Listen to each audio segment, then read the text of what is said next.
जय हिंद। जैसा कि पहले और दूसरे वीडियो में आप सबका इतना प्यार मिला और मैंने बोला था कि एजुकेशन से संबंधित मैं वीडियो लाऊंगा बहुत जल्द से जल्द, और आज मैं 10th से संबंधित रिवीजन कराना चाहता हूं मैथमेटिक्स, ताकि बच्चों को अधिक से अधिक फ़ायदा मिले नंबर लाने को। तो हम आगे बढ़ाते हैं। जैसे हमारा पहला जो चैप्टर है वो है वास्तविक संख्या। आखिर वास्तविक संख्या होता क्या है, इससे संबंधित क्वेश्चन हर बार आता है। अब वास्तविक संख्या होता क्या है? वास्तविक संख्या परिमेय संख्या और अपरिमेय संख्या, परिमेय संख्या और अपरिमेय संख्या के समूहों को ही हम क्या कहते हैं? वास्तविक संख्या कहते हैं। परिमेय संख्या और अपरिमेय संख्या के समूह को ही हम क्या कहते हैं? वास्तविक संख्या कहते हैं। अब परिमेय और अपरिमेय क्या होता है, इससे संबंधित क्वेश्चन अभी आने वाले हैं, तो मैं उसमें इसको क्लियर करा दूंगा। अब देखते हैं कि इस चैप्टर में इंपॉर्टेंट क्या चीज़ है। इस चैप्टर में इंपॉर्टेंट ये है कि इसमें यूक्लिड विभाजन परिमेय जरूर आता है। यूक्लिड विभाजन परिमेय आखिर होता क्या है? अब यूक्लिड विभाजन परिमेय देखिए, ए बराबर बी क्यू प्लस आर, जहाँ पे ये क्या है हमारा भाज्य है और बी क्या है भाजक है, क्यू क्या है इसमें मल्टीप्लाई में है, भागफल प्लस शेषफल, ये हमारा यूक्लिड विभाजन परिमेय है और इससे संबंधित क्वेश्चन आता है। अब बात आती है इससे संबंधित क्वेश्चन कैसे आता है, इसको थोड़ा एक उदाहरण से समझते हैं। 2 से जब हम 5 को डिवाइड करते हैं तो 2 2 जा 4, जहाँ पे यहाँ रिमाइंडर ये r है हमारा और यहाँ पे 2 हमारा q है, ये हमारा 5 हमारा ये है और 2 हमारा b है।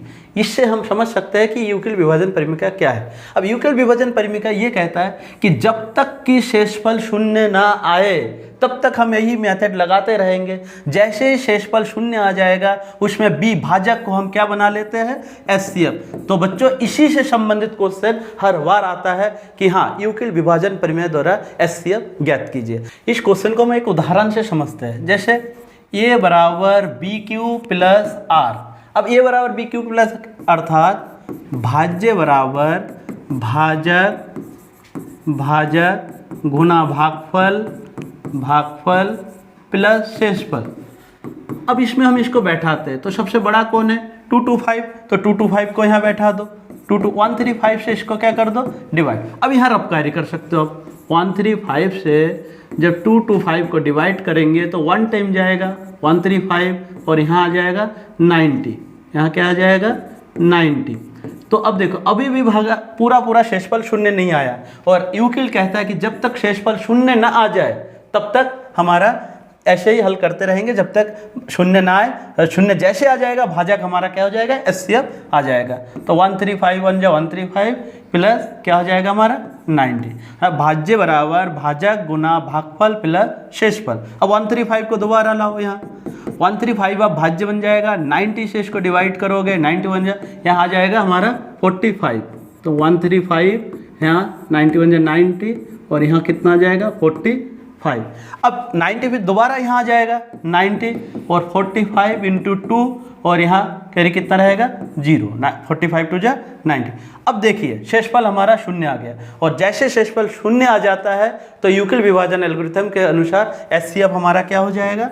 HCF हमारा 45 हो जाएगा। तो इस तरह से क्वेश्चन हर बार आता है, आप लोग इसको जरूर पढ़ के जाइएगा। अब आगे देखते हैं इस चैप्टर से संबंधित दो संख्याओं का मौसा तथा लौसा में संबंध। अब दो संख्याओं का मौसा और लौसा में क्या संबंध है? तो सिंपल सी बात है, दो संख्याओं का गुणनफल, दो संख्याओं का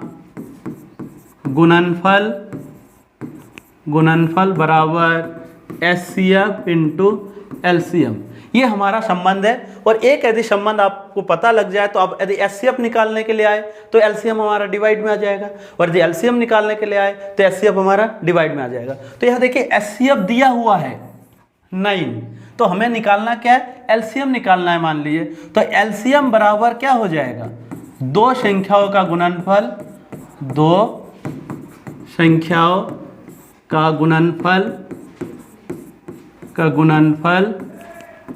अपॉन HCF हमारा इनटू में है, HCF हमारा क्या हो जाएगा?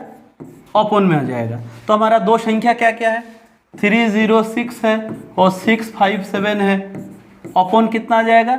9। तो 9 से इसको जब डिवाइड करोगे तो 9 अब 34 से इस 657 को मल्टीप्लाई करके जितना हमारा आ जाएगा वो हमारा क्या हो जाएगा, हमारा एलसीएम निकल आएगा। इस तरह से हम इसको एलसीएम निकाल सकते हैं। अच्छा बच्चों, अब हम नेक्स्ट क्वेश्चन की तरफ देखते हैं। शांत दशमलव प्रसार। बच्चों ये क्वेश्चन बहुत बार आया है और बहुत इंपॉर्टेंट क्वेश्चन है। अब हमें पता कैसे चलेगा कि बिना भाग दिए दशमलव प्रसार शांत है? तो पेपर में कई बार आया है कि बिना विभाजन किए हुए बताइए कि दशमलव प्रसार शांत है अशांत है। तो देखिए इसके लिए हमें वही अभी मैंने बोला था कि परिमेय संख्या आना पड़ेगा। तो सिंपल सी बात है बच्चों, जिसे हम P/Q के रूप में लिख सकते हैं उसे हम परिमेय संख्या कहते हैं। लेकिन जब हम दशमलव प्रसार शांत बताने जाएंगे तो उसका मतलब होता है यहाँ जो Q का अभाज्य गुणनखंड होगा वहाँ 2 के पावर n इंटू 5 के पावर m के रूप में होगा। यदि 2 के पावर n और 5 के पावर m के रूप में है तो दशमलव प्रसार शांत है। यदि 2 के पावर n और 2 के 5 के पावर m के रूप में नहीं है तो दशमलव प्रसार अशांत है। जैसे बच्चों यहाँ पे है अशांत आवर्ती दशमलव प्रसार। इस कंडीशन में क्या होगा, इस कंडीशन में P/Q में P, ये जो Q का अभाज्य गुणनखंड है, ये जो Q का अभाज्य गुणनखंड है तो यहाँ 2 के पावर n इंटू 5 के पावर m के रूप में नहीं होगा। अर्थात यदि 2 के पावर n और 5 के पावर m के रूप में हो तो दशमलव प्रसार शांत होगा, तो दशमलव प्रसार शांत होगा। यदि इस कंडीशन में ना हो तो दशमलव प्रसार अशांत होगा। हम बच्चों एक उदाहरण से समझ सकते हैं। जैसे मान लो